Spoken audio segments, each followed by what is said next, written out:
All right, Scholar. So this video will sort of serve as an example of what I'm looking for from this project. I'm going to tell you quite a bit actually about myself, as sort of often happens when we talk about the things that we care about, right? And for me, I care deeply about music. It's been an integral part of my existence for the last 30 years. So it starts, I joined band when I was in sixth grade, which is a little bit later than some people do and earlier than others do, and just immediately took to it. It was just one of those innate talents that I don't know, I was just good at it, right? If you put an instrument in my hands, it only took me a couple of days to figure out how to play it. By the time I graduated high school, I was proficient in piano, euphonium, trombone, trumpet, clarinet, saxophone. And the only thing I took lessons in was the baritone, the euphonium. It was just something that I was able to do.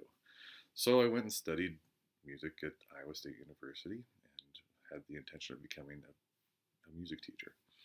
I'd always kind of known in the back of my mind that I wanted to teach. These were the people that sort of, teachers were the people that sort of just inspired me, that made me feel the most comfortable. And and likely it's because I wasn't receiving the same sort of attention at home. My mother passed away when I was pretty young. I went to live with my grandparents, and then as a teenager went back to live with my father, and we just didn't get along real well. So I would just disappear into the instruments, right?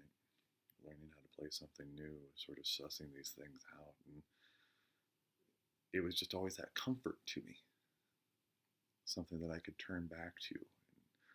I was upset, or that I could use to celebrate with.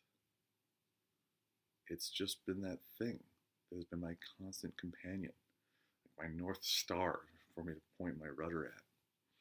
So, of course, I went and studied music. And while I was good at the music part of it, I wasn't very good at the college part of it. um, I was the first person in my extended family ever to go to college. My father did not graduate high school. He earned a GED later in life. My brother went to community college after I'd gone to school but could not graduate. I had no model, I had nobody to look to. Like literally nobody in my family had ever gone to college. And I was one of those students where, and you've probably experienced this yourself, high school was extraordinarily easy.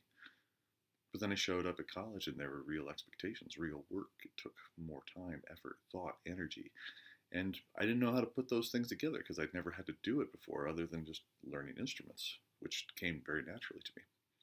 So after 3 very substandard years, I left school with a 1.8 GPA. They probably would have asked me to leave very shortly thereafter, and ended up joining a band, or forming a band with some of my friends and going out on tour. And I think this is exactly what I wanted to do with music, right? I, as much as I enjoyed it, I was really kind of figuring out that teaching it wasn't going to be the right thing for me. I just wanted to be part of it, if that makes sense, rather than, show other people how to be part of it. And it's not that I still teach lessons every once in a while. If, so if a friend has a child that needs somebody to sit and talk with them and help them out stuff, but that was not really my destiny with it. So we started a band, and no, I'm not going to tell you the name of the band right now. If you want to know at the end of the semester, you can reach out and I'll let you know, because it'll probably take you about 30 seconds to find us. We did pretty well with it. It was a ska band. It was late 90s, early 2000s, so ska was actually a big deal at that point. We, we here's my cool Mr. A stories. So like we opened for the Goo Goo Dolls for a little while, and that was really cool. We played a lot of festivals. I met a ton of people. It took me all over the country and throughout the Caribbean, like playing horns with bands.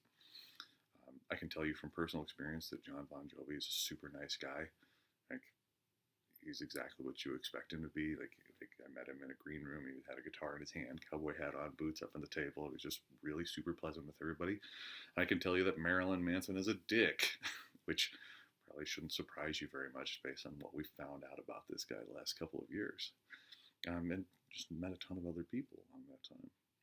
And it was all of a sudden, rather than music being this guiding post for me to follow, like it had taken me someplace and was, helping me live this really incredible life. And no, I'm not out on tour anymore, of course. I've got other things that I'm doing. But as the band sort of fizzled apart, because you can't name a lot of ska bands today that are out on tour and doing really well. So as the band fizzled apart, we all started to go our separate ways. And this kind of led me back to communication studies because I didn't really know what I wanted to do. I'd enjoyed the performative aspects of music, but I was like, I can't go back to be a high school teacher in education anymore. So I started looking around at different majors, and I found communication studies, a major that was based on talking to people, right? And not necessarily a major that's based on talking. That's a misnomer. I shouldn't say it that way. Part of communication studies is talking to people. A lot of it is studying the way people communicate with each other. But for me, it was being able to interact with people, to talk to people, to be a part of the world, which is what music had really been for me for so long. So I came back and started studying communication studies, and eventually decided that I really loved it. I wanted to go on to get a master's degree and continue my studies beyond that. And that's what's brought me here to you today, kind of. And it's kind of weird to think, like, if I had not done this whole music thing, would I have come to this job? Would I have been a part of your lives? And I have to say, probably not. Who knows what I'd be doing today if I hadn't gone out and done that incredible thing? Because it's now led me to this equally, probably more incredible thing, where I get to be a part of your life in a very substantive way. And, I'm not creating music for you, but I hope that we're creating like a little bit of knowledge and understanding and forming meaning out of that. Kind of very similar to what a lot of musicians hope to do. So that's my relationship to music, right? Now, this song in particular, you can listen to it. It's right below this video. I hope that made sense when I did that, like when you're looking at this visually, structurally. Cantaloupe by Us Three is one of my most favorite songs. And it's, honestly, folks, it's the song that made me want to be a musician. Was the first sort of hit single from Us Three. Is a British fusion band that was active during the early 90s and then into the 2000s. This was on their big breakout album. It did not chart in the United Kingdom, but in the United States, this song hit number 9 on the Billboard, which is a pretty big deal when you're talking about like top charting 100 songs. The song samples some very important musicians. Miles Davis is one of the, Miles Davis, Herbie Hancock has some stuff sampled on this from his own recording of him playing the trumpet. And it pulls a few phrases and rhythms from early jazz songs throughout the culture, and then uses them through hip-hop fusion. So let me sort of set the scene for you, all right? So this is the song that when I heard it, it really helped me discover that I wanted to be a musician. So I was in high school when it came out, and I'm a little older. That's fine. And it blended together two of my favorite genres of music, hip hop and jazz. Now keep in mind, this was the 90s, so the hip hop artists I was listening to was like early Biggie Smalls, Tupac, like Exhibit before he became the Pimp My Ride guy, Warren G and the Regulators, like Snoop Dogg was really just getting started, Dr. Dre was just getting started, and even some DMX. Right? But I was also listening to a lot of jazz. Like I was listening to like Charlie Parker, Dexter Gordon, Miles Davis, Maynard Ferguson, Dave Brubeck, Herbie Hancock, and so many more, just constantly playing on this old cassette player stereo that I had. Because even though CDs had just come out, I couldn't afford one quite yet. And I was, I was that kid. I was quick to point out to everyone who hang out with me that jazz and hip hop had similar rhythms and often use improvisation to create more raw and realistic sound. And they're just, they would roll their eyes at me like, that's nice, please. Like, I'm just trying to enjoy the music. So I guess maybe like the the equivalent today is like somebody telling you that their favorite musician sounds a lot like Post Malone, right? But this all came together one night when I had MTV on the background as I was doing homework. And again, remember, this is the 1990s. So MTV was actually playing music videos instead of showing like stupid reality shows where everybody lives in like a Honda Accord or something. It's like equally as awkward. And the moment the video began with this off-screen voice referencing the Blue Note, which is a famous jazz club, I knew something interesting was about to happen, and I wasn't disappointed. So initially, I was just a little confused, honestly. There's jazz sounds coming out of MTV. That's not something that happens. MTV doesn't play jazz. It's the first time I've ever heard anything like this on MTV.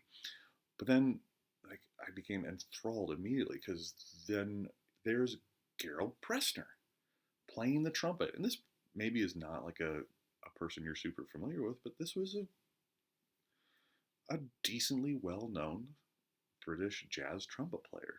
And again, I've listened to a lot of jazz, so like I knew who this guy was when he popped up. And then to make it even better, somebody starts rapping over the beats. Like this was amazing for me. Someone had taken two of my favorite things and then blended them away together in a way that showed me that maybe I could take the skill set and interests that I had in music and be a part of this world that I've been listening to for the past few years. So the next day on my way home from school, I stop at the record shop and I buy the cassette for, I want to say, $9.95. And then later replace it with a CD when I got my first CD player like a year later. And for a few weeks, it was really almost the only thing I listened to. Like, it inspired me to start taking music more seriously as a potential career. And kind of much to my parents' dismay, like I stopped considering their preference for schools with like a really solid business program and started looking for schools with really solid jazz programs. So I went to study music and then went out to become that professional musician after studying music didn't really pan out. And it's still such an important part of my life today. As I said, I'm not really certain that I'd be here recording this video for you if not for what this song did for me, what music did for me, what my time in the music industry gave me.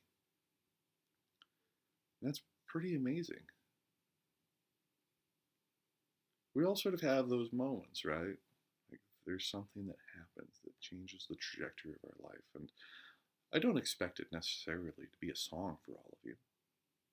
But I do want to hear your innate relationship to music and specifically to a specific song. So, I don't know. I hope there's something out there that takes you on some great journey like what I got to have. It was and still is just an amazing ride. And I can't wait to see what happens with it next.